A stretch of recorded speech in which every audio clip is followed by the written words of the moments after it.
Hey man, I'm back, and I gotta say, I'm actually really impressed. I haven't seen a single singe mark or flame since I walked in the door. You actually did a really good job this time. Not a single fire to be seen. Told you had nothing to worry about. What can I say?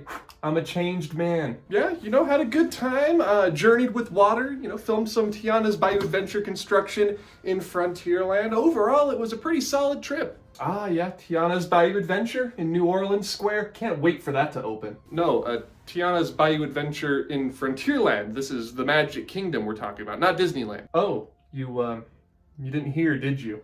Hear what? I guess I could say that Frontierland's days are numbered. Frontierland? Yep. Gone? Well, I mean, in a way of speaking, should I talk about it? Like, for this week's video? Yeah, I probably should. Alright. I saw a lot of new stuff while I was over at Walt Disney World, and I enjoyed every single thing that I saw. I'm not joking. Everything I saw was great. World Celebration Gardens were just as amazing as I thought they would be. It's a very green space with a lot of room to sort of just move around and sort of just exist at Epcot, and I enjoy that. However, still do think it needs a water feature. I think we're really missing out on one of those, and Moana, the Journey of Water is quintessential Epcot. It is exactly what the park needed. It is exactly what the mission for Epcot now and then was, and it is an amazing time, and I highly, highly recommend. I was blown away by Moana Journey of Water. Educational and entertaining. It's Epcot, baby. Epcot's still around. It's still alive and well. But we're not here to talk about Moana, the Journey of Water. Not yet, that is, or Epcot. Instead, we are headed over to the Magic Kingdom to talk Frontierland, because recently, Frontierland has been going through a bit of a change with the construction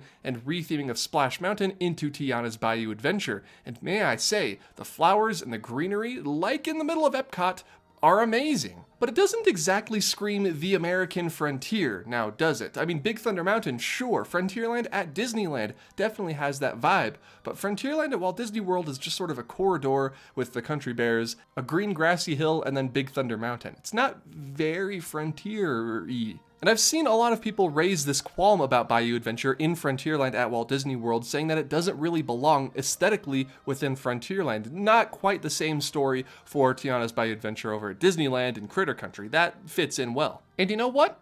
They're right. I'm gonna put on my hater cap for a second. I don't really think it matches the vibe of Frontierland, having a desert mountain on one side and then a sort of plains, deserty town on the other, and with just a green, grassy, lush, vibrant hill smack dab right in the middle. It doesn't make any sense.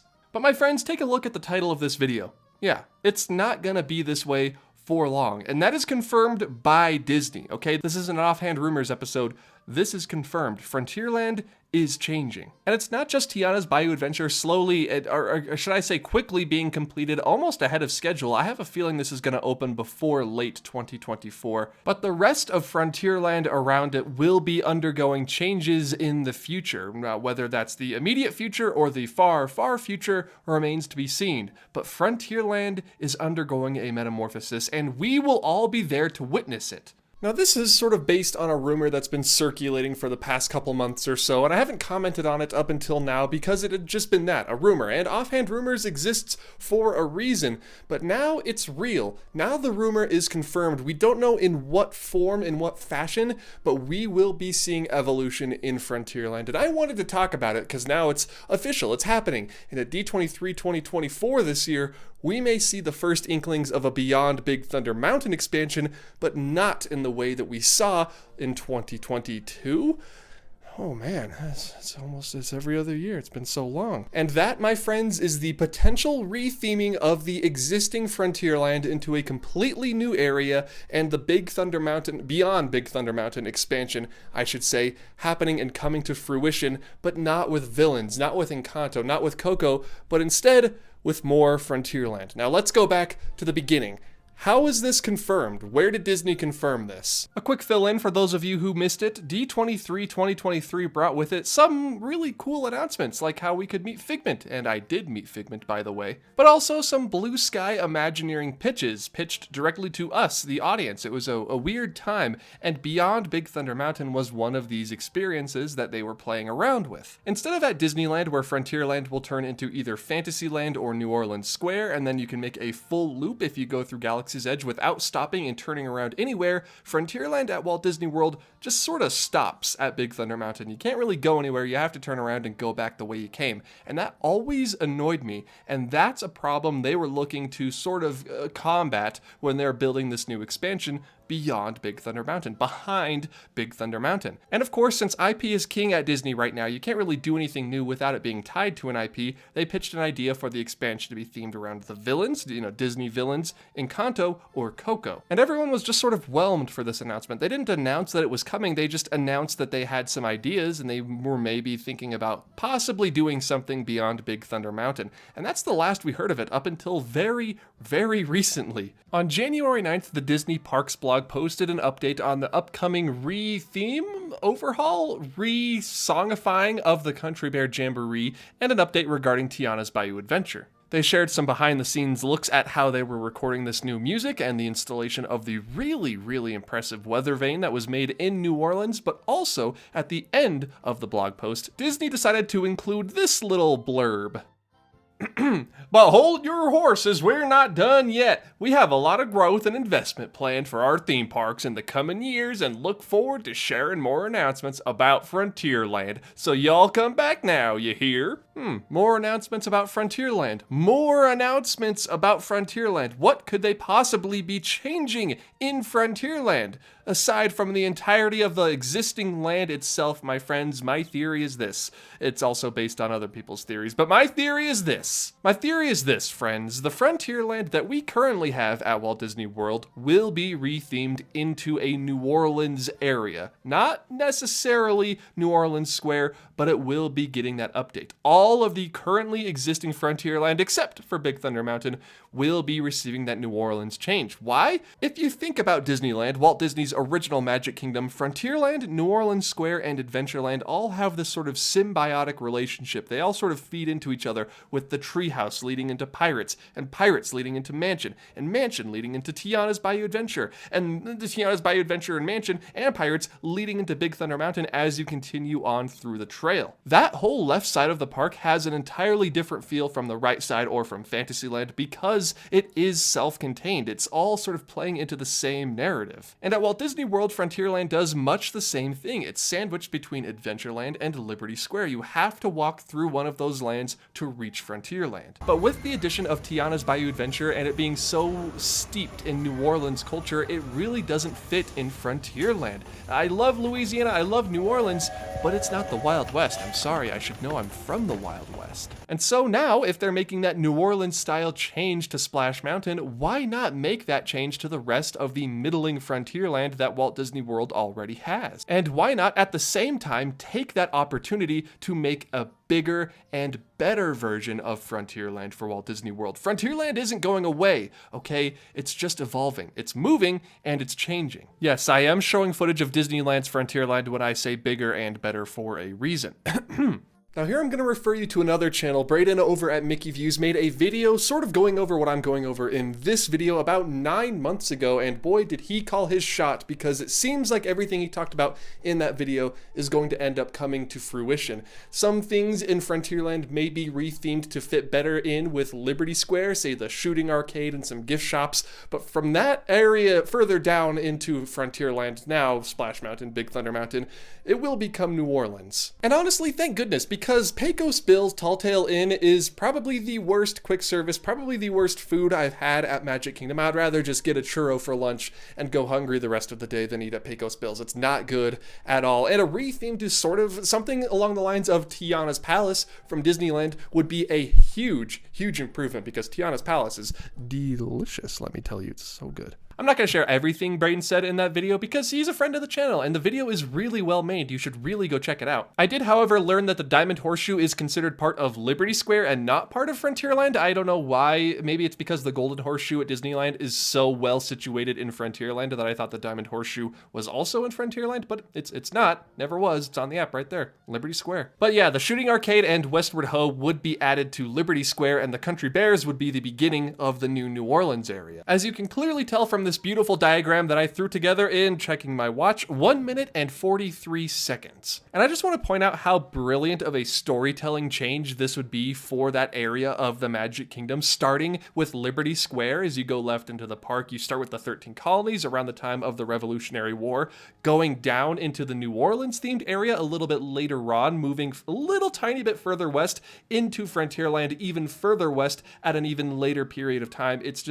It's genius. It makes so much sense. You're moving west through time, through America. It's perfect. And in his video, Braden refers to the expansion beyond Big Thunder Mountain as a desert-themed area, desert-themed land, and this is sort of where we diverge. It could be desert-themed, but I do think it's going to be, in essence, a new Frontierland. Yes, I guess it could, in that regard, be desert-themed, and it will probably contain IP, Coco, Encanto, probably not villains, but it will be Imagineering's first shot at a new, proper Frontierland since Disneyland Paris opened. They have Grizzly Gulch at Hong Kong, but it's sort of different. So I think it's important to note that Frontierland at the Magic Kingdom isn't closing. It isn't being rethemed. It's just being moved further back. At least that's my prediction. That's my opinion on what's going to happen. The new Beyond Big Thunder Mountain area will be Frontierland, and New Orleans will replace what is currently Frontierland. Now, when it comes to rides and attractions, who really knows at this point? I don't feel like Disney, even at this point, really knows what they want to do for this new Frontierland expansion. You could do a dark ride through the Casita from Encanto, but that doesn't sound as interesting to me, nearly as interesting to me as a sort of dark ride or an attraction that takes you through the Land of the Dead from Coco. I feel like that would be much more visually interesting to look at rather than going through all these different rooms. Encanto's good, but look at this. I mean, I want to go there. The long way around, but I do want to go there, okay? Let's just be clear. And aside from that blog post Disney made teasing future changes coming to Frontierland at the Magic Kingdom, I think Pecos Bill's death warrant is signed. Imagineers have been seen frequenting, just walking around Pecos Bill, scouting things out, locations, and etc. for what may, or let's face it, what will come after Pecos Bill's. Because come on, I mean, there's no way this place stays open. It's not good, and with Tiana's Bayou Adventure opening up right next to it, you have such a golden opportunity to improve not only the theming, but the menu. Have I mentioned my hatred of Pecos Bill yet? It has nothing on Rancho. Okay, let's move on. Okay, let's just get past it. There's like sun on my hand. Now all of that's out of the way, let's talk time frames, all right? When can we expect this new Frontierland expansion and this new Frontierland retheme to open? And I don't think it's going to be alongside Tiana's Bayou Adventure. Obviously, that attraction at Walt Disney World, at least, has been going very, very quickly in terms of construction. I think all that's left on the outside is to take the scaffolding down and to fix up that front turnaround where you go down the drop.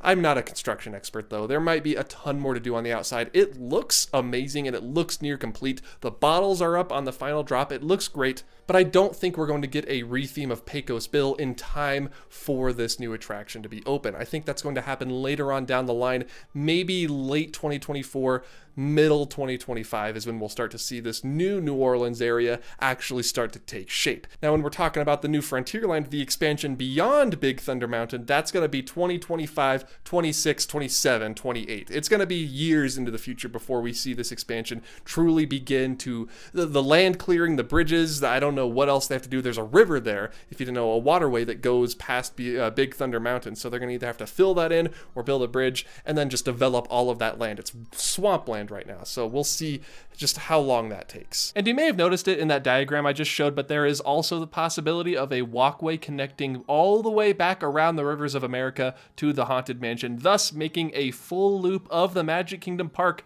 possible without having to take the railroad or turn completely around and walk in the opposite direction, which is always a good thing. Now, I have to put that all-important asterisk right there because this is all just conjecture. This is rumors. We have nothing regarding the expansion or changing of Frontierland beyond Disney announcing that they have more to announce in the future. That's it. I wouldn't be surprised if Tiana's Bayou Adventure opened before D23 in August, and I also wouldn't be surprised if we saw some announcements regarding Frontierland at the Magic Kingdom at D23. I think if they are going to announce a broader expansion beyond Big Thunder Mountain and a retheme of Frontierland, it's going to be at D23 in August, and then we'll see some work happening going forward. It doesn't take as much time to retheme restaurants as it does to retheme entire attractions, right? Tiana's Palace at Disneyland, that was what, like 8 months? It was pretty quick. But if it does happen, I do expect to see Disney moving on the retheme of the existing Frontierland before they get started on the new Frontierland beyond Big Thunder Mountain. Like I said, rethemes are easier than building from the ground up. So there you have, based on other people's predictions and Disney's recent press releases, my prediction on the future of Frontierland. I do think, however, on this note, Frontierland at Disneyland will be untouched, unscathed, unchanged for the foreseeable future. If you're in Disneyland, you're worried about Frontierland changing, don't worry about it. It's gonna be fine. Do you agree? Do you think this is going to end up happening, before the end of the year? When will we see these changes begin to take place? According to you, the person watching this right now, I'm always interested to see like the consensus, the agreement on these sorts of things. And so I suppose the only thing we can do, as I've been saying since probably like 2019, 2020, is wait. These huge shifts in the Disney parks don't really tend to happen over the course of 1 to 3 years. It's more like 4 to 10 to 15 years to see big change come to the parks in the way that I think Disney is setting themselves up to do. A lot of people have been comparing Disney to Universal with the opening of Epic Universe, I believe next year, saying that Disney needs a 5th park or a 3rd park at Disneyland. And don't get me wrong when I say this, I do think a 5th gate or a 3rd gate would be amazing, but it's not really needed. I think improving the existing parks, making them bigger, making them better, putting more attractions in is a good call. And then after this is all said and done, maybe 20 years down the road in 2044, we will finally see the opening of a 5th gate at Walt Disney World. But for now, improving what they have is the way to go, in my opinion. Also, could you tell I was short on Frontierland footage for this entire video? I just went to Walt Disney World and I only filmed Tiana's Bayou Adventure. I'm just now realizing the error of my ways. Well, I guess you're right. Frontierland is doomed. Kinda. Not really, though. All right, well, you know what? This was fun. I liked this, but it's time for me to be heading back to my own reality. Yeah. Oh, your reality is different from this one. It's pretty much exactly the same as this one, except everyone there unanimously agrees that Living with the Land is the best Disney attraction ever. Like, ever. Everyone loves it there. See, now I'm confused because they think the same thing in this reality. Everyone knows that it's the best ride. Nah, man, sorry. It's just you. Well, I will see you later. All right, I guess I'll see you later when I need my house watched again. It is the best ride, though. Like, he's lying. He can't be telling the truth. Everyone knows it is. Hey there, everybody. I'm not sure exactly what that other Dallin meant when he said that not everyone in this universe thinks that Living with the Land is the best Disney ride ever made. I'll have to fact check that, but either way, thank you for watching this video about the future of the Magic Kingdom's Frontierland. If you enjoyed this video, please hit that like button. It helps the video do better in the long run, and if you're new around here and you want more videos like this discussing the future of the Disney parks, do not hesitate, and I mean it, do not hesitate to hit the subscribe button. As always, a shout out to my supporters over at patreon.com. If you want to join their ranks and get early access to videos and exclusive videos, it's just $1 a month and you can pledge as much or as little, and by as little I mean $1, as you want. But if you want to follow me for free, don't worry, you can on my other social medias, Twitter, Instagram, and TikTok at Offhand Disney and Dallin Offhand on TikTok now. If you want some non-Disney related content from me for like the very first time ever, you can head over there. Just make sure to put the kids to sleep first, you know what I mean? And of course, as I mentioned earlier in this video, please go watch Mickey Views' video, Braden's video on this expansion. He sort of laid the foundation for this, and the more time passes, the more that this is beginning to look like a real thing. I cannot recommend it enough, and I believe that's actually the end of this video. No sponsor today. You saw a candle in the background. They're not sponsoring this video, but everyone, thank you all so much for watching. I look forward to seeing you all in the next video, in my next escapade. Goodbye. Okay. Is Living with the Land the best Disney ride?